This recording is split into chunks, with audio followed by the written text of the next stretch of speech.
Hi guys, my name is Mohammad Salih Khan and I welcome you to the first episode of TNTW, Tech News of the Week.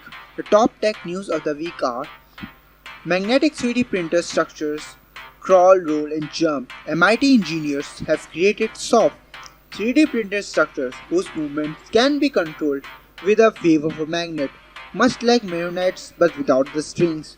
The degree of structure that can be magnetically manipulated includes a smooth ring that wrinkles up, a long tube that squeezes shut, a sheet that folds itself, and a spider-like grabber that can crawl, roll, jump, and snap together fast enough to catch a passing ball. In other news, graphene battery charges in just 5 minutes. This is made possible by the remarkable properties of the one atom thick material, which is 200 times stronger than steel, more conductive than copper, and as flexible as rubber. Also, AI senses people pose through wall.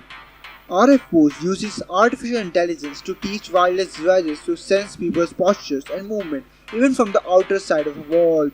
Also, quantum transfer at the push of a button.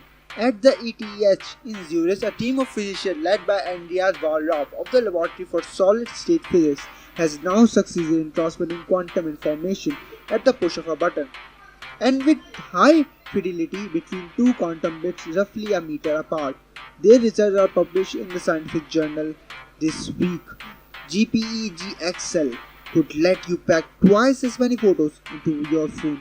Joint Photographic Experts Group has begun work on a successor called JPEG XL that, at a minimum, should cut photo file sizes by 60%.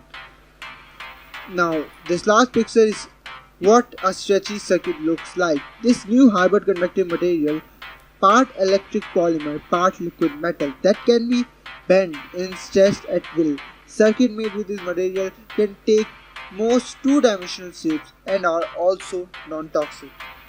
Thanks for watching. Subscribe for more.